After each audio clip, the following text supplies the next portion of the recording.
Assalamualaikum warahmatullahi wabarakatuh.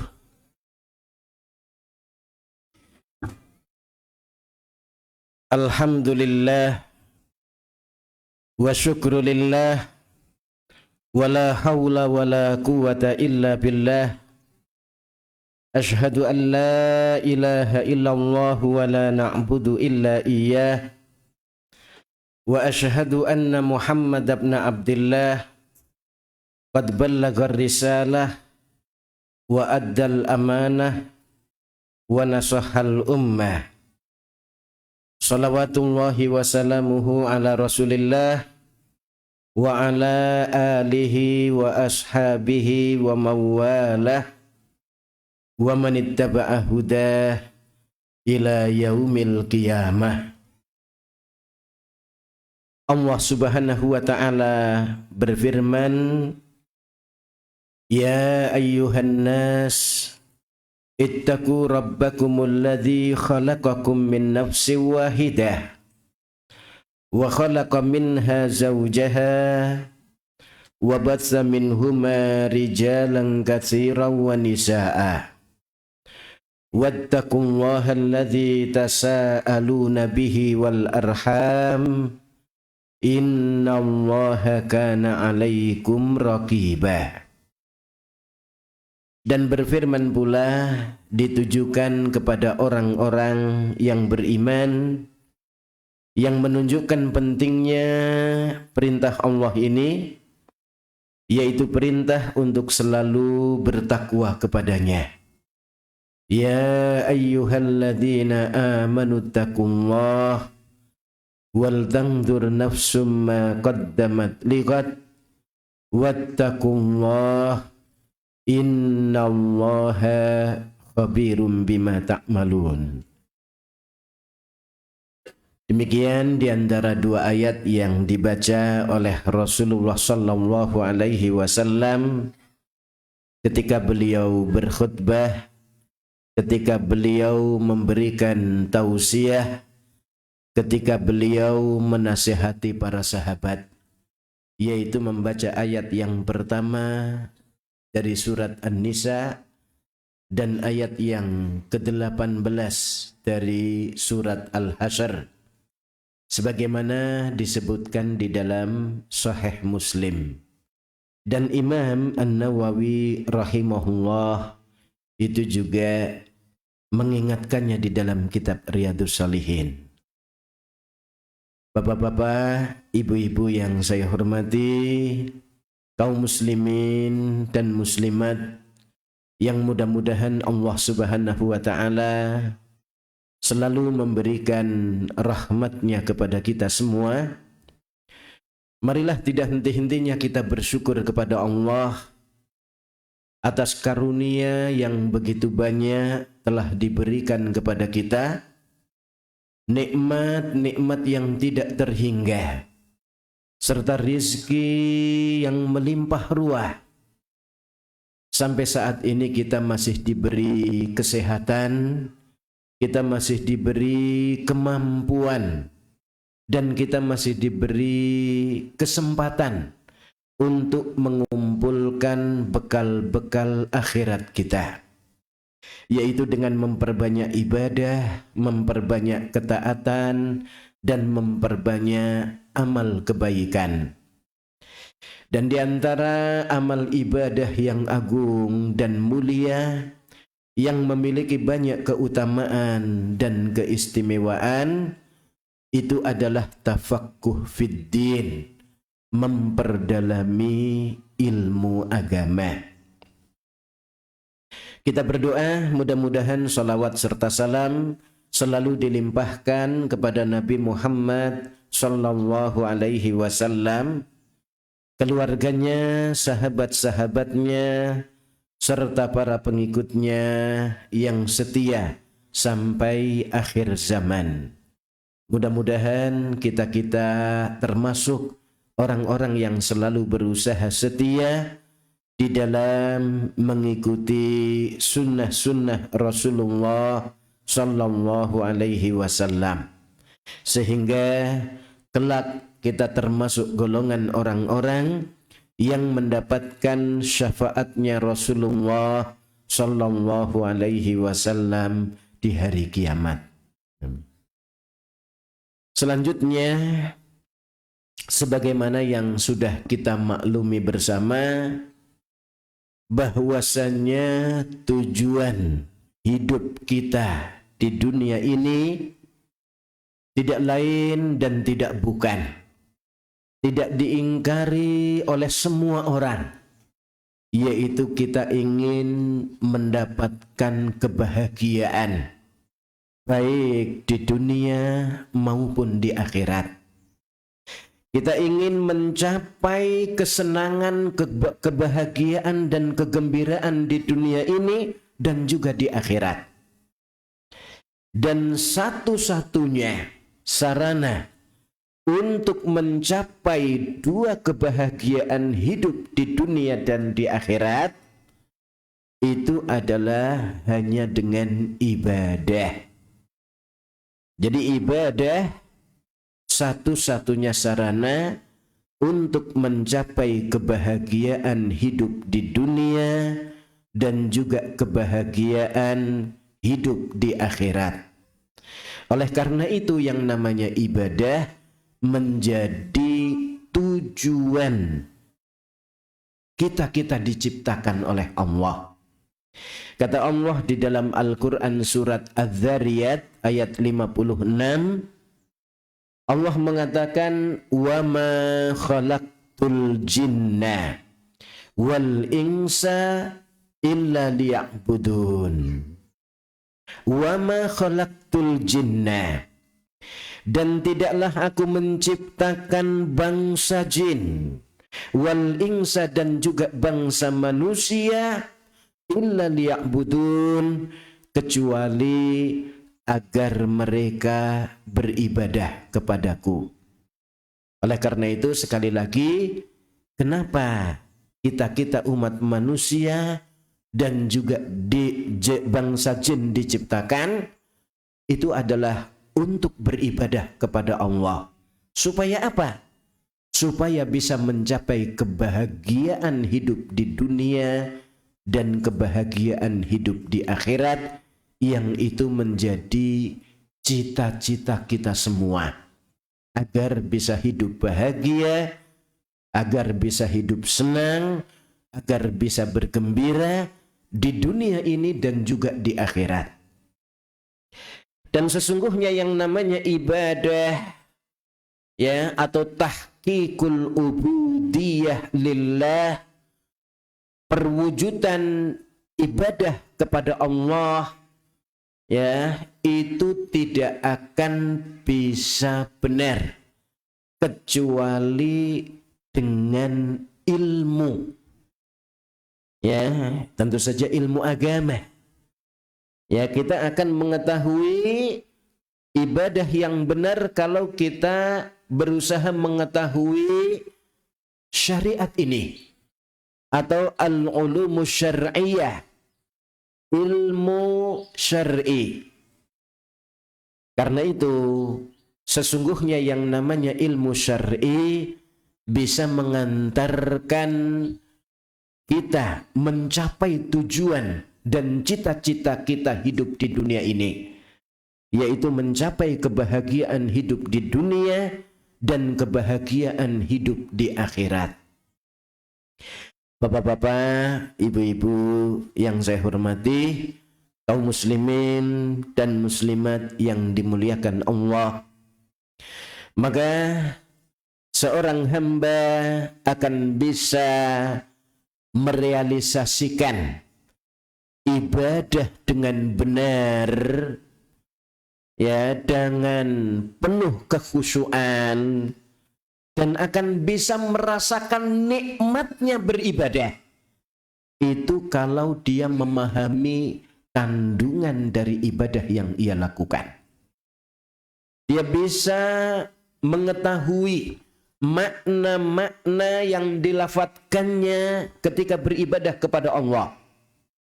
Ketika dia bertakbir mengagungkan Allah Subhanahu wa ta'ala, ketika dia berhadapan dengan zat yang maha agung, yang maha suci, yang maha terpuji, yang maha mulia, maka dia akan berusaha khusyuk. Begitu juga dia akan bisa merealisasikan mahabbah atau rasa cintanya di dalam beribadah kepada Allah, merealisasikan rasa takutnya ketika dia beribadah kepada Allah. Dia berusaha untuk sesuai dengan tuntunan syariat. Takut kalau ibadahnya ini tidak diterima oleh Allah. Takut karena ada riya, ingin dipuji, ingin disanjung, ingin dihargai. Ya, ketika dia beribadah, maka dia berusaha untuk menepisnya. Kemudian dia berusaha untuk mempelajari ibadah itu dengan benar. Bagaimana supaya sesuai dengan ketentuan syariat. Begitu juga dia akan merealisasikan rasa penuh harapnya ketika beribadah kepada Allah. Ya Allah, inilah yang saya bisa dari ibadah yang saya lakukan, ya Allah. Ya, dan saya akan berusaha terus, ya Allah. Ini kalau seseorang beribadah kepada Allah memenuhi rukun ibadah yang 3, yaitu rasa cinta, rasa takut, dan rasa penuh harap kepada Allah. Jadi tidak cuma rasa cinta saja, tidak cuma rasa takut saja, tidak cuma rasa penuh harap saja, tapi tiga-tiganya. Ketika 3 unsur ibadah ini ada, ketika seseorang melaksanakan ibadah, maka dia akan bisa mencapai kesempurnaan di dalam beribadah kepada Allah. Karena itu dikatakan, ya sebagaimana disebutkan oleh Syekhul Islam Ibnu Taimiyah rahimahullah, ya salah seorang ulama yang meninggal tahun 728 Hijriah, ya beliau ya menukil perkataan para salaf, man abadallaha bil hubbi wahdah fahuwa zindiq, wa man abadallaha bil khawfi wahdah fahuwa haruri, wa man abadallaha bir raja'i wahdah fahuwa murji. Man abadallaha bil hubbi wahdah, siapa saja yang beribadah kepada Allah dengan rasa cinta saja, maka fahuwa zindiq, itu seperti ibadahnya orang-orang zindik. Artinya, ya kapan dia suka, dia beribadah seenaknya sendiri. Ketika malas, ya sudah nggak beribadah. Ya sesuka hatinya. Ini adalah seperti ibadahnya orang-orang zindik. Wa man abadallaha bil khawfi wahdah, dan siapa yang beribadah kepada Allah hanya dengan rasa takut saja kepada Allah, maka itu seperti ibadahnya orang-orang haruri, yaitu kelompok dari Khawarij, yaitu beribadah kepada Allah hanya menggugurkan kewajiban. Ya, karena takut kepada Allah, belum sholat. Tapi sholatnya tidak memenuhi kriteria dan ketentuan. Ketika ditanya, udah sholat? Udah. Ya. Kapan sholatnya? Loh, tadi kamu masuk kamar mandi, saya langsung sholat. Kok cepet banget? Yang penting kan udah sholat. Nah, ini artinya ya hanya menggugurkan kewajiban saja. Ya, yang penting sudah sholat. Begitu. Kemudian yang ketiga, wa man abadallaha birraja'i wahdah. Siapa yang beribadah kepada Allah hanya dengan rasa penuh harap saja kepada Allah, maka itu seperti ibadahnya orang-orang murji'ah. Artinya hanya berharap terus kepada Allah. Ketika diingatkan, sunnahnya itu begini, kan Allah Maha Pengampun. Ya, kita berharap ampunan Allah. Ya, tuntunan Rasulullah dalam sholat begini. Ya, kamu kok begini? Allah itu maha pengampun, akhi. Ya sudahlah, ya urus masing-masing. Ya, artinya dia tidak akan meningkatkan ibadahnya.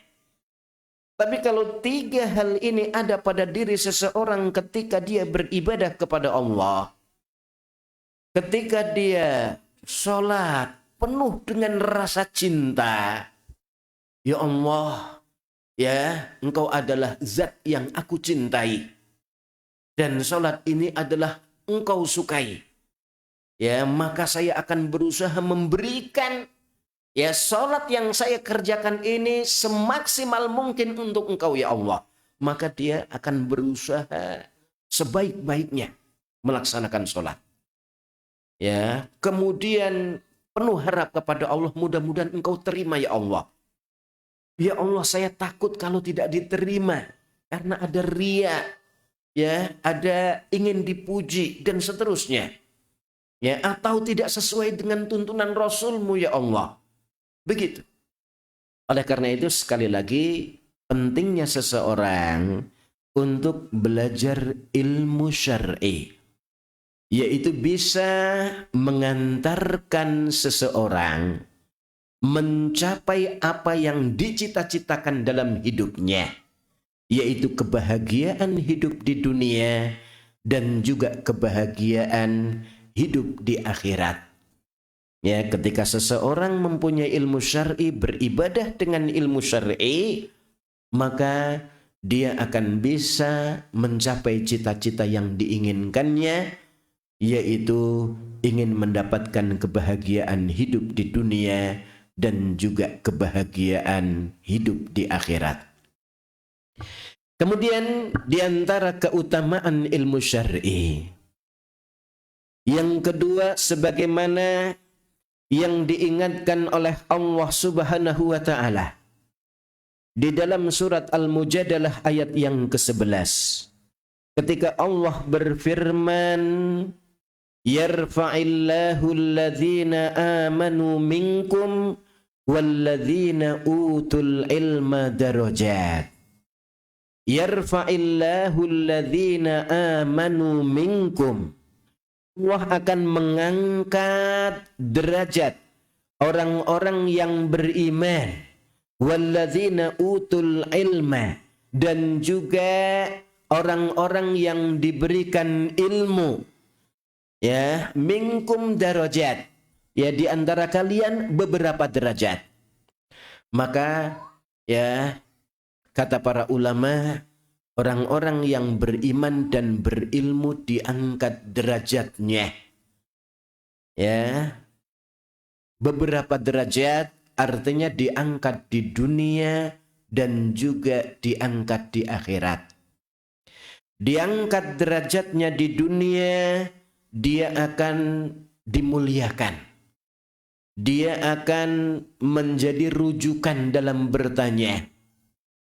Dia akan ya dikunjungi dan seterusnya, dan mungkin juga dikasih jabatan dalam masyarakat. Ya, pimpin kami sholat Pak. Ya, begitu. Begitu juga di akhirat. Ya, itu akan diangkat derajatnya di dalam surga. Artinya diangkat derajatnya di dunia dan di akhirat, baik secara hissiyah maupun maknawiyah. Secara hissiyah artinya derajat atau pangkat kedudukan, ya, baik kedudukan di dunia maupun kedudukan di akhirat, di surga nanti. Begitu juga maknawi, yaitu dimuliakan ya oleh orang-orang di sekitarnya. Maka ini kemuliaan bagi mereka-mereka yang menuntut ilmu syar'i, ya, itu akan dimuliakan. Sesungguhnya yang namanya ilmu syar'i adalah kemuliaan. Maka orang-orang yang menuntutnya itu adalah orang-orang yang mencari kemuliaan. Mereka akan dimuliakan. Kemudian di antara keutamaan ilmu, sebagaimana yang diingatkan oleh Allah Subhanahu wa ta'ala di dalam Al-Quran bahwasannya Allah membedakan antara orang-orang yang berilmu dengan orang-orang yang tidak berilmu. Di dalam surat Az-Zumar ayat yang ke-9 Allah mengatakan kul hal yastawil ladzina ya'lamun wal ladzina la ya'lamun. Katakanlah wahai Muhammad, apakah sama antara orang-orang yang memiliki ilmu pengetahuan dengan orang-orang yang tidak memiliki ilmu pengetahuan? Artinya pertanyaan yang tidak membutuhkan jawaban. Karena kita sudah mengetahui semua. Tentu beda antara orang yang punya ilmu dengan orang yang tidak punya ilmu. Katakanlah kita mengetahui jalan ke pasar dengan orang yang tidak mengetahui jalan ke pasar. Mungkin akan lebih lama waktunya yang tidak mengetahui. Atau mungkin kalau naik ojek mungkin dia akan keblondrok itu apa? Di sini keblondrok itu kepentong jadi banyak bayarnya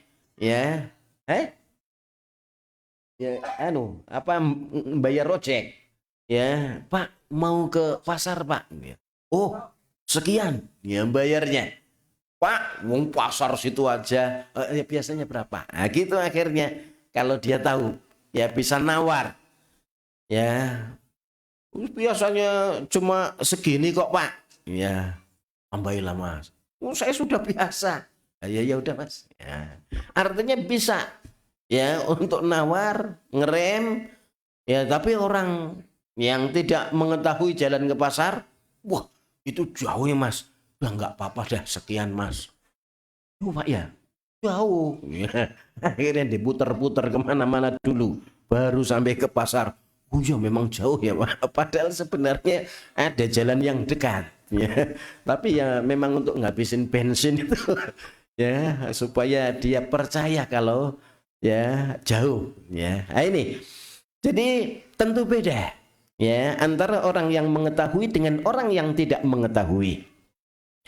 Kemudian di antara keutamaan ilmu itu sebagaimana yang tersebut dalam Arba'in Nawawiyah di dalam hadis yang ke-36 Rasulullah sallallahu alaihi wasallam yang mengatakan wa majtama'a qaumun fi baitin min buyutillah yatluna kitaballah wa yatadarasunahu bainahum illa nazalat alaihimus sakinah wa ghasyiyatuhumur rahmah wa haffathumul malaikah wa dzakarahumullahu fi man indahu wa man batta'a bihi amaluhu lam yusri' bihi nasabuhu. Wa majtama'a qaumun, dan tidak berkumpul suatu kaum, sekelompok manusia, fi baitin min buyutillah, di rumah dari rumah-rumah Allah yang ada, yatluna kitaballah, yang mereka itu membaca kitab Allah, wa yatadarasunahu bainahum, kemudian mereka mentadarusinya. Tadarus itu artinya mempelajarinya, mempelajari kitabullah. Dari kata-kata darosa yadrusu, artinya belajar. Mudarris, pengajar. Cuma orang salah mengartikan tadarus, dikira membaca Al-Quran. Kamu sudah tadarus belum? Sebentar. Ternyata cuma baca Al-Quran. Kalau membaca Al-Quran itu cuma tilawatul Quran atau qiraatul Quran dalam bahasa Arab. Tapi tadarus itu dari kata-kata darosa yadrusu, belajar. Tadarasa yatadarusu itu mempelajari. Mempelajari isi kandungan Al-Quran. Karena itu di sini dibedakan.